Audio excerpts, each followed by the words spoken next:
시간 함께 저갑뒤로 인사 나누기 원합니다. 기도의 자리에 계신 성도님 참 귀하십니다. 함께 인사 나누겠습니다.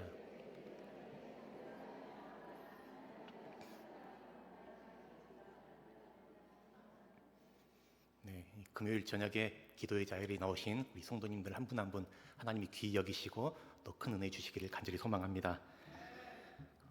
우리가 민수기 3장 이렇게 보고 있는데 그 민수기 3장에서 하나님은 특별히 그 레위인들의 숫자를 세게 하십니다. 레위인들의 숫자를 세게 하실 때에 특별히 그 1개월 이상 된 남자, 한 달 이상 된 그 남자의 수를 세게 하시고, 그리고 이제 그 레위인들의 가문별로 어떤 역할들을 감당해야 될지에 대해서 또 설명해 주십니다. 그리고 그 후에 이제 오늘 본문에서는 왜 이 레위인들이 특별하게 성별되었는가 하는 것에 대한 그 신학적인 그 이유에 대해서 말씀해 주고 있습니다.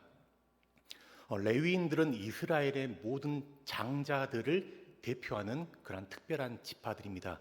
그런데 이스라엘의 모든 장자들은 이스라엘 전체 그 민족을 대표한 자들이 이스라엘의 장자들이고, 또 레위인들은 이스라엘의 장자들을 대표함으로써 사실은 이스라엘 전체를 대표한 사람들이라 할 수가 있습니다.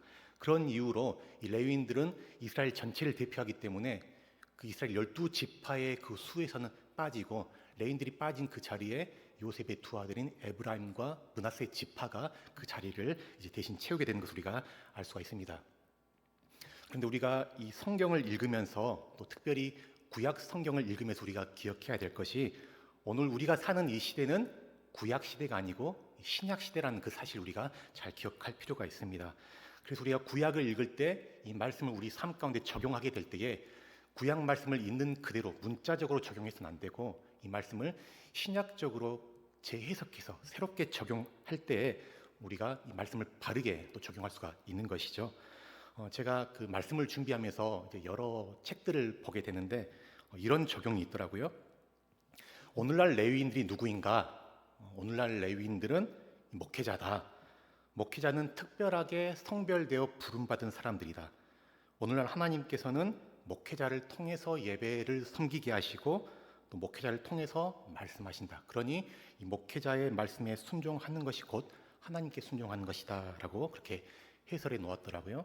근데 제가 그 해설을 보면서 좀 많이 놀랐습니다. 아니, 지금이 무슨 시대지?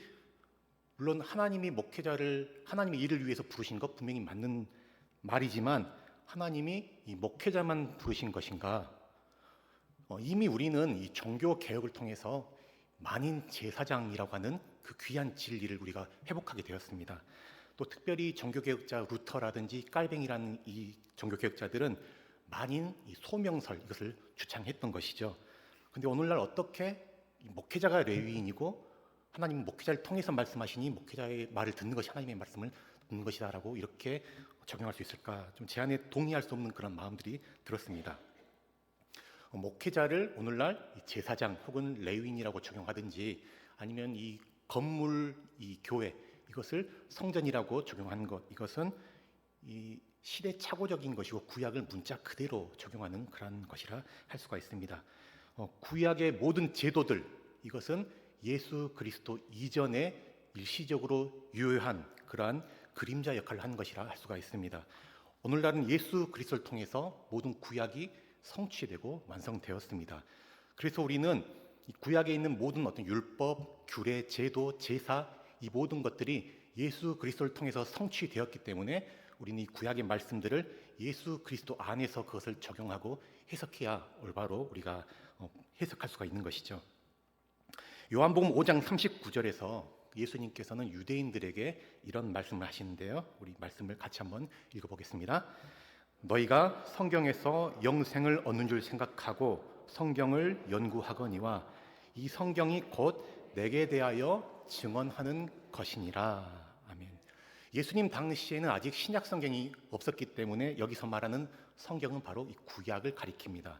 사람들은, 유대인들은 열심히 구약에서 영생을 얻는 줄 알고 구약을 열심히 공부하고 연구하고 그것을 해석하고 적용했지만, 이 구약이 곧 예수 그리스도 자신에 대해서 증언하고 있다라고 그렇게 말씀하고 있습니다. 그래서 우리가 이 구약을 바르게 해석하고 이해하기 위해서는 언제나 이 말씀의 원칙에 따라서 항상 말씀을 예수님 중심으로, 예수 그리스도 안에서 그것을 바르게 보고 또 그것을 이해하는 것이 참 중요합니다. 오늘날 레위인들은 누구인가라고 할 때에 이 레위인들은 목회자들만 아니고 우리 모든 그리스도인 한 사람 한 사람이 다 영적 레위인들입니다. 우리 모두는 하나님을 섬기고 예배하도록 부르심 받은 하나님의 성별된 사람들이라는 그 사실을 우리가 잘 기억했으면 좋겠습니다. 오늘 본문에서 하나님은 이스라엘 백성 중에 모든 첫 아들의 수를 그 명부에 기록하라라고 말씀하고 계시는데요. 우리 40절 말씀 같이 읽겠습니다. 여호와께서 또 모세에게 이르시되 이스라엘 자손의 처음 태어난 남자를 1개월 이상으로 다 계수하여 그 명수를 기록하라. 이 조사 기준이 그 레위인의 경우와 동일하게 태어난 지 한 달 이상 된 그런 사람을 말합니다. 하나님은 왜 한 달 이상 된 그 남자를 계수하게 하셨을까요? 앞에서는 전쟁에 나갈 만한 20세 이상의 그 건장한 그 남자들을 계수하도록 하셨는데 레위인과 장자를 세는 데 있어서는 한 달 이상 된 그 남자를 계수하게 하십니다. 분명한 것은 20세 이상 된 남자와는 대조를 이루고 있다는 것이죠. 태어난 지 한 달이라는 것, 물론 이 고대 사회에서 아이가 태어나서 한 달 안에 죽는 경우가 많았지만 그보다도 이스라엘은 태어난 지 8일 만에 이 할례를 행하게 했습니다. 남자아이가 태어나면 8일 만에 할례를 행하게 되는데 할례를 통해서 이제 그 아이가 이스라엘 공동체, 언약 백성 공동체 안으로 편입되게 됩니다. 그래서 한 달이라는 것, 보통 아이를 낳으면 7일 동안은 부정해지고 부정 기간이 끝나는 8일째 할례를 시행하게 되고 할례를 행한 후에 이제 회복되고 부정 기간이 끝나는 그 한 달 기간, 이것이 언약 공동체 안에 들어오는 가장 최소한의 그런 짧은 시간으로 우리가 생각해 볼 수가 있습니다. 그런데 한 달 이상 된 아이를 계수하라라고 하는 것은 매우 중요한 의미가 있는데요. 예수님 당시에도 보통은 그 사람의 숫자를 계수할 때에 아이들을 포함시켰을까요? 안 시켰을까요? 사람 수를 셀 때 아이들의 수를 포함시키지 않습니다. 애들은 가라 하면서 아이들 숫자는 세지 않죠. 한 달 이상 된 아이가 뭘 할 수 있을까? 기능적으로 볼 때 특별히 지금 전쟁을 수행해야 되는 그런 매우 중요한 그런 상황 가운데 있을 때에 한 달 이상 된 그 아이는 기능적으로 너무나 무능하다고 할 수가 있습니다. 그러나 하나님께서는 기능적으로 무능하다 할지라도 그 아이를 기능으로 보시는 것이 아니고 이 존재로 보시는 거죠. 전제적으로는 그 아이가 아무것도 할 수 없다 할지라도 분명한 어엿한 이스라엘 백성의 그 공동체 안으로 들어와 있는 그런 이스라엘 백성으로 여기시고 그의 수를 세도록 하신 것이죠. 공간복음에서도 보면 아이들이 예수님께로 나올 때 제자들이 그 아이들을 쫓아내죠. 그때 예수님께서 어린 아이들이 내게 오는 것을 용납하고 금하지 말라. 하나님의 나라가 이런 자의 것이니라라고 그렇게 말씀하십니다. 이처럼 하나님의 나라, 예수님이 말씀하신 그 하나님의 나라는 기능이나 능력이 아니라 존재 그 자체로 인정받고 존재 그 자체로 용납받는 그러한 나라입니다. 그것이 바로 세상 나라와는 질적으로 다른 그런 하나님 나라의 특징이라 할 수가 있습니다. 특별히 하나님께서는 이 출애굽기에 보게 되면 이스라엘 백성 전체를 내 아들, 내 장자다라고 그렇게 부르십니다. 출애굽기 4장 22절 말씀 같이 읽겠습니다. 너는 바로에게 이르기를 여호와의 말씀에 이스라엘은 내 아들, 내 장자라. 이스라엘은 내 아들, 내 장자다라고 하나님이 말씀하시죠. 장자는 고대 아버지로부터의 그 상속권을 물려받게 됩니다. 그래서 우리가 창세기 보면 야곱은 이 차남이었지만 아버지의 상속권을 얻기 위해서 이 장남인 형 에서를 속여서 팥죽 한 그릇으로 그 장자권을 빼앗는 것을 우리가 보게 됩니다. 장자는 다른 형제들 가운데 특별한 지위를 가지게 됩니다. 장자는 가정의 그 대표자 역할을 하게 되고 그래서 통솔권을 가지게 됩니다. 그리고 재산을 상속받을 때 다른 형제들보다 두 몫의 그 재산을 상속받게 되고요. 그리고 가정에서 제사장으로서의 그 역할을 수행하게 됩니다. 그리고 아버지의 축복권을 이어받아서 이 자녀들에게 언약의 축복을 그렇게 행할 수 있는 그 권리가 주어집니다. 그래서 아버지의 축복이, 언약적 축복이 자녀들에게 그대로 임하게 하는 그 권세를 부여받게 됩니다. 참 대단하지 않습니까? 그런데 하나님께서 이스라엘 백성이 하나님의 장자다라고 그렇게 말씀하고 계시죠. 이스라엘이 하나님의 장자다라는 그 의미가 무슨 말이냐면 이스라엘 외에 다른 모든 민족들, 모든 백성이 다 사실은 하나님의 자녀다라는 사실을 말씀하고 있습니다. 그 중에 하나님께서 특별히 이스라엘을 당신의 장자로 택하셨다는 것을 말씀하시는 것이죠. 하나님은 차별이 없는 분. 우리가 구약 성경에서도 봐도 구약에서도 하나님은 이 모든 민족의 아버지, 모든 열방의 하나님이심을 알 수가 있습니다. 이스라엘만 아니라 하나님은 모든 민족의 하나님이셨습니다. 이스라엘을 장자로 부르신 것은 그들에게 사실은 특권만 주신 것이 아니고 그에 따른 사명 또 책임을 함께 주신 것입니다. 하나님께서 이스라엘을 당신의 장자로 삼으신 것, 그것은 이스라엘을 거룩한 백성, 제사장 나라 삼으셔서 열방의 빛으로 삼으셔서 많은 민족들을 주님께로 인도하기 위한 그 목적, 그 사명을 가지고 이스라엘을 세우신 것입니다. 그런데 이스라엘이 선민으로서의 그 사명을 잘 감당하게 될 때에 하나님으로부터 큰 축복을 누릴 것이지만 만일 그들이 그렇지 못할 때에는 더 큰 책임을 져야 했던 것이죠. 그래서 선민이라고 하는 그 자리가 그저 좋기만 한 것은 아닌 것이죠. 축복이 크지만 또한 그만큼 더 많은 책임과 사명이 주어진 그런 자리였다 할 수가 있습니다. 출애굽기를 보게 되면 하나님은 애굽왕 바로에게 내 아들 이스라엘을 내보내라라고 그렇게 명하시죠. 그렇지 않으면 바로의 이 장남 애굽의 모든 첫째 난 것들을 다 죽이겠다라고 분명한 경고를 하십니다. 출애굽기 4장 23절 말씀 함께 읽겠습니다. 내가 내게 이르기를 내 아들을 보내주어 나를 섬기게 하라 하여도 내가 보내주기를 거절하니 내가 내 아들 내 장자를 죽이리라 하셨다 하라 하시니라. 바로 하나님의 경고를 무시합니다. 그래서 결국은 애굽의 장자들, 심지어 애굽에서 처음 태어난 모든 가축들까지도 다 죽게 된 것입니다. 죽음의 사자가 애굽 전역을 이렇게 돌아다니면서 처음 태어난 모든 생명을 다 취해가는 것을 우리가 보게 됩니다. 그때 하나님께서 이스라엘 백성들에게 어린 양을 잡아서 그 피를 문 임방 문 설주에 발라라. 그래서 그 피가 발라진 것을 보고서 죽음의 사자가 그 피를 넘어갈 것이다. 그러니까 패스 오버 할 거다라고 그렇게 말씀하시는 거죠. 그래서 하나님 말씀을 믿음으로 순종한 이스라엘 백성들은 다 거기서 구원을 얻게 됩니다. 그래서 거기서부터 이제 유월절 넘어가는 그 절기 유월절이 시작됩니다. 하나님은 애굽에서 나온 그 유월절 사건을 대대로 기억하게 하면서 장자와 가축의 첫 새끼 그것을 하나님께 봉헌하도록 그렇게 말씀하셨습니다. 그래서 유월절 사건 이후에 이제 사람과 가축의 첫 태생은 다 하나님의 것으로서 구별하여 드리게 됩니다. 이스라엘은 하나님 명령에 따라서 처음 태어난 가축을 이제 성전에 봉헌하게 되고요. 그리고 사람의 경우에는 처음 태어난 장자의 경우에는 이 장자를 대신해서 그 레위인들이 장자를 대신하여서 성전에 봉헌되어집니다. 그렇게 해서 보면은 대가를 지불하지 않아도 살 수 있는 그런 존재는 아무것도 없다는 것을 우리가 알 수가 있습니다. 근데 지금 저와 여러분도 마찬가지죠.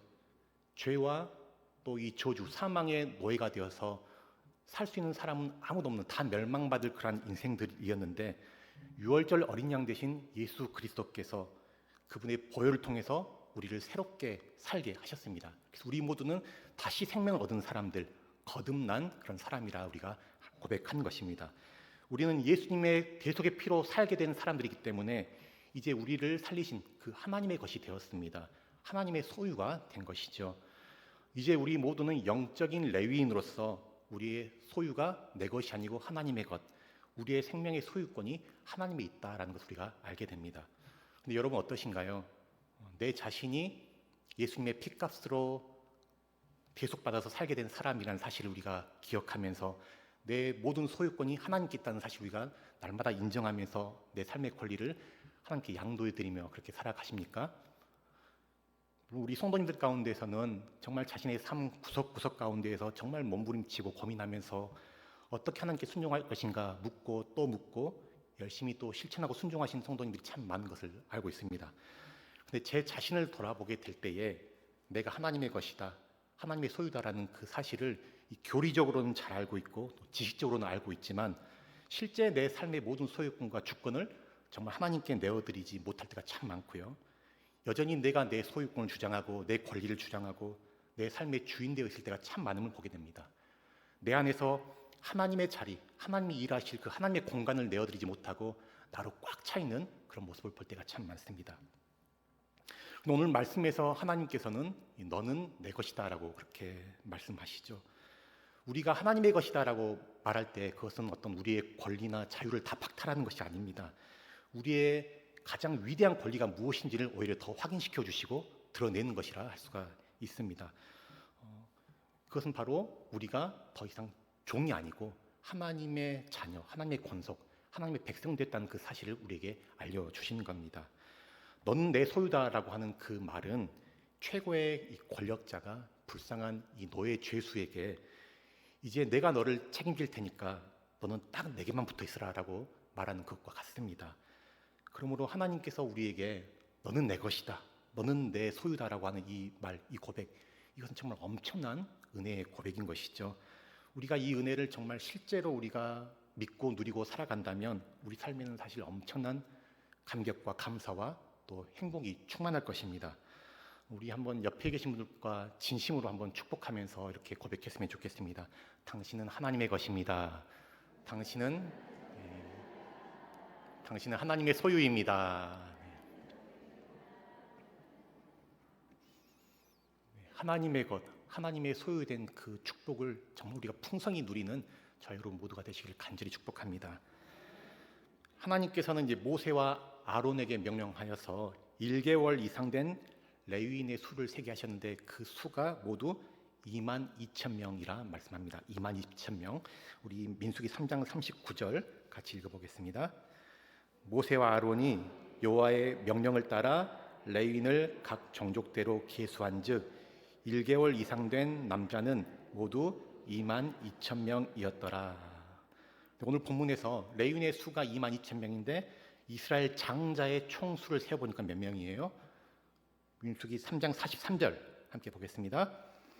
1개월 이상으로 계수된 처음 태어난 남자의 총계는 22,273명이었더라. 아멘. 하나님께서 이스라엘 모든 그 장자, 모든 장자를 바치는 대신에 레위인을 드리도록 했는데 레위인의 수를 세어보니까 22,000명. 그런데 이스라엘 장자의 수를 세어보니까 22,273명.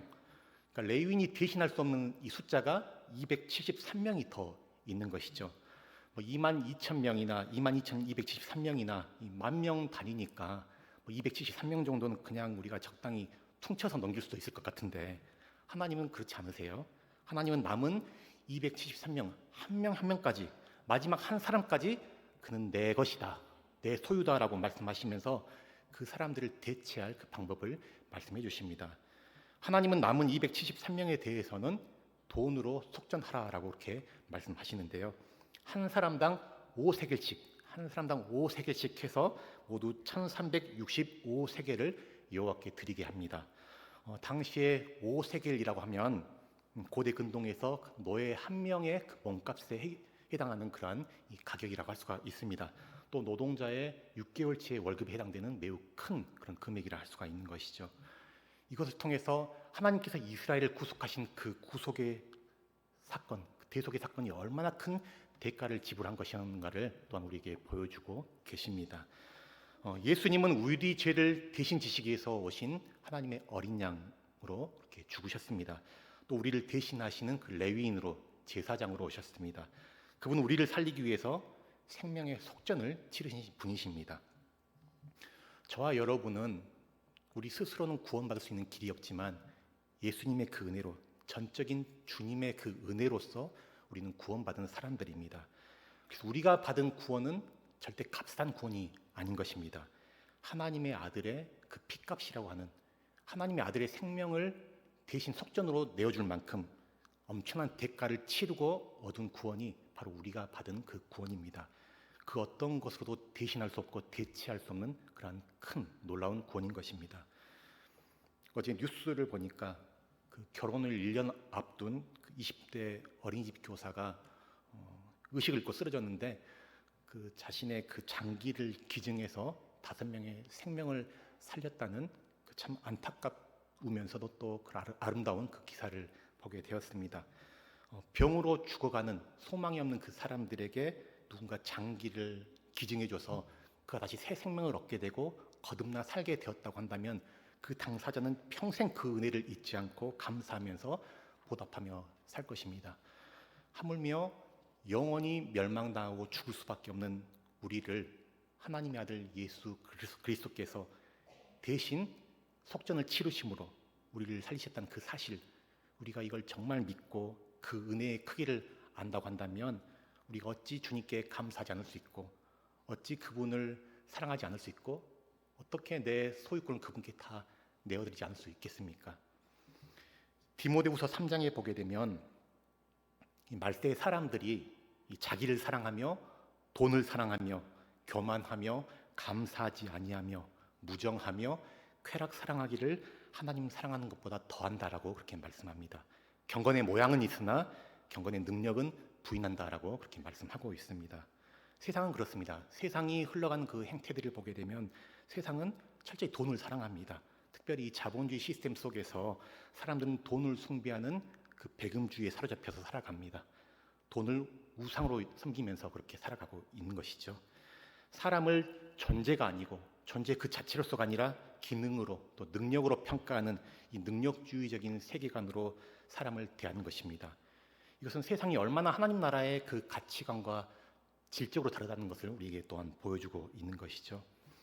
세상은 그 사람의 연봉이 얼마인지, 재산은 얼마인지, 직업은 무엇인지 그것으로 우리의 값어치를 매깁니다. 그러나 우리는 그런 거짓된 기준으로 가치를 매길 수 있는 그런 존재들이 아닙니다. 저와 여러분은 결코 세상이 매길 수 없는 하나님 나라의 가치와 그 기준으로 우리가 살아가는 사람들이고, 우리는 예수님의 핏값으로 사는 그런 가장 존귀한 사람들이라는 사실을 우리가 기억하면서 살아가시길 간절히 소망합니다. 우리는 다른 사람을 대할 때에도 항상 그러한 시각에서 사람을 대해야 됩니다. 기능이나 그 사람의 능력이 아니라 존재 그 자체, 하나님의 형상된 그 존재 자체를 가지고 그 사람을 대하고, 한 사람이라도 놓치지 아니하시고 그는 내 것이다라고 말씀하신 그 하나님의 마음을 가지고 우리가 그러한 하나님 나라의 가치와 정신을 가지고 사람을 바라보고 대하는 것, 이것이 진정으로 하나님을 사랑하고 이웃을 사랑하는 그러한 모습이라 할 수가 있습니다. 오늘 하나님께서는 이스라엘 백성의 장자 대신에 레위인을 내 것으로 바치라 그렇게 말씀하셨습니다. 또 이스라엘 백성의 처음 난 모든 가축들을 대신해서 하나님은 레위인의 가축을 내 것으로 바쳐라 그렇게 말씀하십니다. 그러면서 레위인은 내 것이다, 나는 여호와다라고 말씀하십니다. 레위인 자신이 이스라엘 장자를 대신했고, 또 레위인의 가축이 이스라엘의 처음 태어난 가축을 대신했습니다. 이처럼 저와 여러분은 예수님께서 우리를 대신하여 드려지심으로 우리는 이제 하나님의 것, 하나님의 소유가 되었습니다. 저와 여러분은 이제 나는 내 것이 아니고 주님의 것이죠. 우리의 소유는 주님께 있습니다. 그러니 우리를 자기 것 삼으시려고 엄청난 대가를 치르신 그 주님의 그 은혜와 그 사랑, 그것이 얼마나 큰지 그것을 우리가 다시 한번 깨닫고 우리의 남은 삶, 우리 남은 그 생애를 정말 나의 주인 되신 그 하나님이 기뻐하시는 그 일을 위해서 우리가 살아가는 저와 여러분 되시기를 간절히 원합니다. 우리 자신이 얼마나 귀한 존재인가, 얼마나 큰 가치를 가진 그런 존재인가 하는 것을 우리가 기억하면서, 그래서 또한 다른 사람도 우리가 함부로 대하지 않고 작은 자든 무능한 자든 모든 생명을 소중히 여기는 사람, 세상 기준이 아니라 그 하나님이 정해주신 그 존재의 가치에 따라서 우리가 함께 동역하고 살아가는 참 그리스도인으로 살아가시는 저와 여러분 모두가 되시기를 우리 주님의 이름으로 간절히 축복합니다.